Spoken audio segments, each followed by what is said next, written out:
खान साहब पहले, फिर अजीज खान साहब समाजवादी पार्टी, अजीज खान साहब और रंगरेज जी एंड रिजवी साहब, आचार्य जी, 4 लोग बोले नहीं है, ऑल 4 ऑन है। Thank you. खान साहब बोलिए। आज टाई लगा के आ रहे हैं, बिल्कुल वकील लग रहे हैं, बिल्कुल सीनियर। खान साहब थोड़ा इतना मामला सीरियस कर देते हैं पैनलिस्ट लोग, मेरे को थोड़ा बहुत। हाँ, अल्लामा इकबाल ने कहा और योगी जी ने उसमें तमाम शेर भी पढ़ा। हाँ बताइए, बाबा शेर पढ़ रहे हैं, भी लिखा था कि सारे कमाल हो रहा है देश में दोस्त हमारा। हाँ, ये भी लिखा है, शायद उसको कोट नहीं करेंगे। मैं दूसरी बात कहना चाह रहा था, देखिए आज जिस तरह पसमानदा मुस्लिम और उसके बाद बाबरनामा और तमाम तरीके की बातें हो रही हैं, देखिए एक बात आप जानिए, आज सरकार के पास बताने के लिए कुछ नहीं है, कुछ भी नहीं है। तर्क कुतर्क वितर्क, इसके अलावा उसके पास कुछ नहीं है। वो आज ये नहीं बताना चाह रही है कि साहब अभी तालीम की बात हो रही थी कि तालीम देते वक्त आखिर जो पेपर लीक हो रहे हैं वो आखिर पेपर लीक क्यों हो रहे हैं।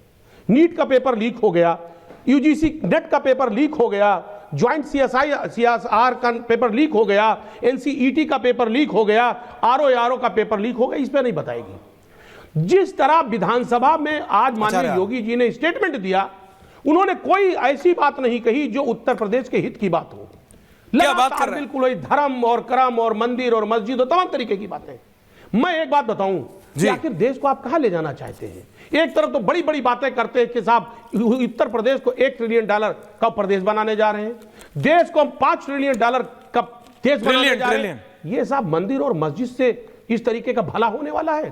धर्म आस्था का विषय है, लेकिन धर्म अहम है, मानना है उसे, वो आस्था है, लेकिन इस मुल्क का विकास भी बहुत अहम है। आज सरकार ये नहीं बताना चाहती कि तमाम आरक्षण उसने खा लिए, पिछड़ों का, दलितों का, जो मजलूबों है, गरीबों का उसने खा लिया, लेकिन उस पर ये जिक्र नहीं करना चाहती, उस पर चर्चा नहीं करना चाहती। आज आप देखिए अर्थव्यवस्था किस कदर बिगड़ गई। आप देखिए डॉलर जब 14 में डॉलर 58 में था, आज डॉलर 82 में हो गया। इस पर बात नहीं करेगी आज सरकार, इस पे बात नहीं करना चाहती है।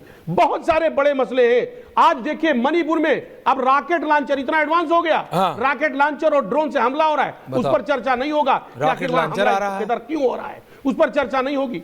देखिए कुल मिलाकर के आज सरकार अपने कर्मों से घिरी हुई है। उत्तर प्रदेश में कानून व्यवस्था की स्थिति देखिए किस कदर खराब है, किस तरह कस्टोडियल डेथ बढ़े हैं, किस तरह। लेकिन ये बाहरी मुसलमान कहां से आए, ये विदेशी मुसलमान कहां से आए, मेरे को ये कॉन्सेप्ट अभी तक नहीं। 5 लोगों की नृशंस हत्या हो गई।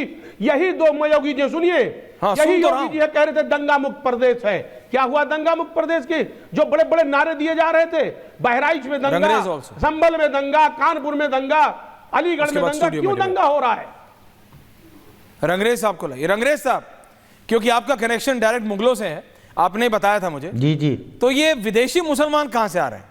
AIMIM, रंगरेज साहब जरा रोशनी डालें इस मुद्दे पे। देखिए ऐश्वर्या भाई, मैं बिल्कुल बता रहा हूँ, बिल्कुल मैं डाल रहा हूँ, जिस तरीके से एक बिल लेकर आना चाहिए मोदी जी को कि भारत खोदो योजना के तहत एक बिल लाकर ये जो है उसको जो है लाकर उसे लागू कर देना चाहिए, पूरे देश को खुदाई कर देनी चाहिए, क्योंकि महंगाई बेरोजगारी का स्तर कहाँ जा रहा है उस पर तो कोई चर्चा होगी नहीं। तो ये होगी। दूसरी बात कि बार बार कह रहे भारी मुसलमान और यहाँ के मुसलमान, तो मैं कहना चाहता हूँ पूरे देश के मुसलमान से एक ही रिश्ता है सबका, तेरा मेरा रिश्ता क्या, ला इलाहा इल्लल्लाह। हम सारे पूरे मुल्क में, पूरे विदेश में, पूरी दुनिया के मुसलमान एक मुसलमान है और सब एक ही पैगंबर साहब को मानते हैं। वहाँ पर हिंदू धर्म की तरह नहीं है कि वहाँ पर अलग अलग लोग अलग अलग लोगों को मानते हैं और वो करते हैं।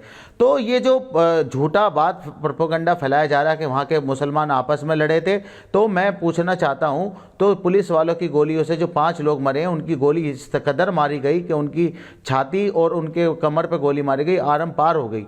तो दंगे का माहौल कौन बना रहा है? मंदिर मस्जिद से किसको फायदा होता है? किस पॉलिटिकल पार्टी को जो है इसका जो है वो ऐसी नफरत की राजनीति करती है, ऐसी इस तरीके से माहौल बनाती है कि जो दो तबका है जो सदियों से साथ रहता आ रहा है, उसके बीच में खाई डालने का काम कौन करता है?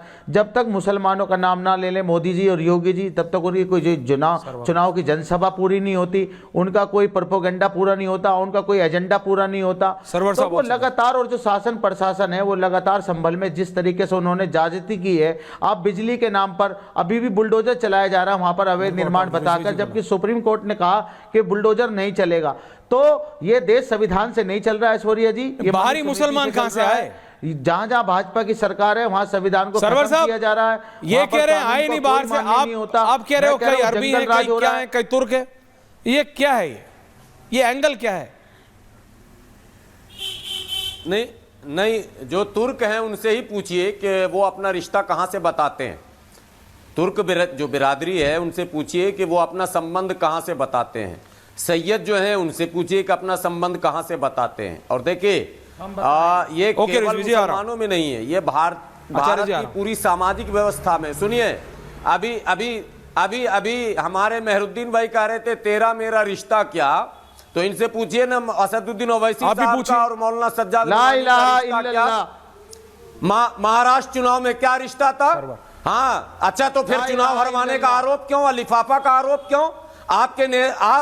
आपके नेता ने मौलाना सज्जाद नुमानी को लिफाफा छाप कह दिया, तो जब रिश्ता था ही तो लिफाफा छाप कैसे हो गए? ये सब बेकार की बातें हैं। धार्मिक उन्माद पैदा करने के लिए एमआईएम को ट्रेनिंग दी जा रही है, आरएसएस के रास्ते पर चलना। चीजों की बात को लेकर अगर आप यहाँ पर रुकिए हाफिज साहब सुनिए। नहीं, मंच का क्या मतलब है? जो सच है बोलो ना यार, मंच का क्या मामला है? जो हमारे मतलब टीवी पे कुछ और सर सुनते लीजिए। मेहरुद्दीन रंगरेज भाई से पूछिए, ऐश्वर्या जी, हाँ इनके बिरादरी के एक गद्दी नशी बता दीजिए पूरे भारत में जो खानका के गद्दी नशी हो, पूछिए तो। मैं बता रहा हूं आपको, सुनिए। हाँ बताओ। अजमेर की दरगाह है, वहां पर रंगरेज समाज का एक मजार भी है, हाँ, वहां पर गद्दा नशीन भी है। आप कैसी बातें कर रहे हैं? देश में जितने भी मुसलमान हैं सब अरे साहब, सैयद सरवर चिश्ती है। अरे सैयद सरवर चिश्ती है, जबरदस्ती जातियों में बांटने का काम, जबरदस्ती मत कीजिए। भाजपा की टूल किट बनकर काम कर रहे हैं। अरे गुलाम सरवर जी, नहीं आप सुनिए। अरे टूल किट तो आप हैं, आपके नेता हैं जो तेरा मेरा रिश्ता करके बर्बाद कर रहे हैं। आप हिंदुओं को प्रवोक कर रहे हैं। योगी जी को कह रहे हैं हिंदुओं एक हो जाओ, ओवैसी साहब कह रहे हैं मुसलमानों एक हो जाओ, और पार्टियों में गठबंधन नहीं करेंगे। 2 मिनट दीजिए, टाइम है मेरे पास। गठबंधन आप करते हैं, आपने पीस पार्टी से गठबंधन किया, आपने यूडीएफ से गठबंधन किया। अगर रिश्ता एक था तो अलग चुनाव क्यों लड़ गए? रिश्ता जब एक था तो चुनाव लड़ जाते ना एक साथ। राजनीतिक अलग बात मुस्लिम पार्टियों को तो आप कहते हैं खुद का, खुद आते हैं भाजपा के इशारे पर चलते हैं। जो भाषा योगी जी की हिंदुओं के प्रति, वही भाषा ओवैसी जी की मुसलमानों के प्रति दुनिया जानती है। योगी जी कहते हैं हिंदुओं एक हो जाओ, ओवैसी कहते हैं मुसलमानों एक हो जाओ। क्या नफरत है मेरे भाई?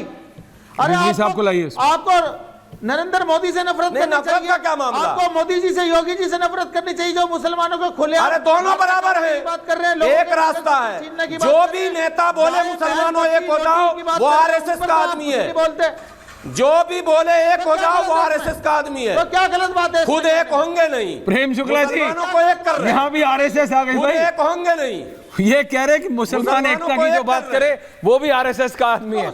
इनका बाकी सब छोड़ो, आरएसएस के प्रति जो प्रेम है वो अलग ही लेवल पे है। रिजवी साहब, ओनली दीस 3। आचार्य माफी चाहता हूं, आपको बराबर का टाइम दूंगा, आई प्रॉमिस, चाहे एक्सटेंड करूं।